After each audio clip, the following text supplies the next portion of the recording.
Hello, welcome to Weeding Wednesday. I am in my moss garden weeding, which is one of my favorite things. It's like such a therapeutic space. It's so magical, especially when the mist comes rolling in from the mountains like this morning and everything is enveloped in this like dense, humid fog. Our house kind of looks like a mini castle, so it has this storybook element and it's just like super inspiring to me. So I am starting a YouTube channel. I've been asked it for several years. I've been resistant. I thought it would hinder or damper my creative process.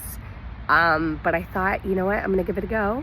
We'll see. You are along here with me, and if it fails, I am so sorry for wasting any of your time.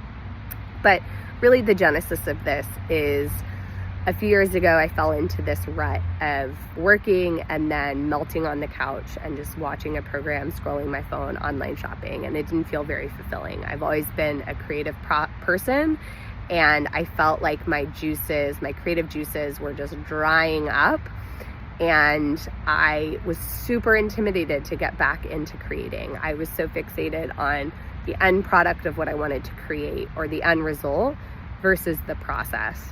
And so for years, I was like, no. Or I'd start a little bit and then I'd be like, this is a mess. But earlier this year, actually last year, I decided to just like attempt things and create just for the sake of creating. And it has been so rewarding. And I have made some like things that I would consider impressive considering my self-taught nature. So that's what you're gonna see from this channel. Also a little bit of this slow design for my home and kind of the ethos I instill in my life. The first project that I will be tackling is this rug in our kitchen. So our kitchen is from the 1930s. We have original flooring our house is from the 1930s. Our kitchen is too. And we have original flooring in the kitchen, which is about 100 years old now. It's beautiful. We're lucky to have it, but it is creaky. There are big gaps in between the floorboards, and it is a floor that needs to be protected. So we knew we needed to get a rug in there, and I found one that was fit for purpose. It is the right size, it is the right price, but it is also boring. The more interesting ones were either too busy for my taste or like buckets of money that we don't have. So I thought about creating a design on the rug itself. There is a really amazing, I'll show you in the next video, Tibetan design that I'm obsessed with. I saw on a rug that's from, I think, the 1800s, and I just can't get it out of my head. So that's what I wanted to create on my rug. First, I thought I would dye it onto the rug, and then fortunately did not go far down that process because I immediately realized that dye is not contained and will bleed everywhere, and that would just be an absolute mess. So then I had to think about another technique I could use.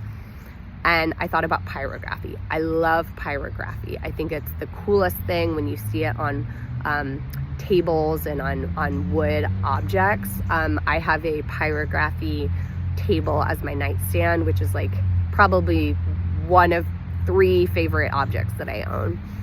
And pyrography is typically used on wood, but you can also use it on leather, and more recently, look at that funny little thing.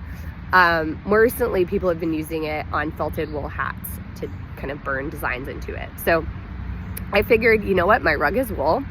Let me try to pyrography the rug and burn this really great design into it. So I started that process, and I will show you kind of the remainder of the process and what the end result is in my next video. See y'all soon.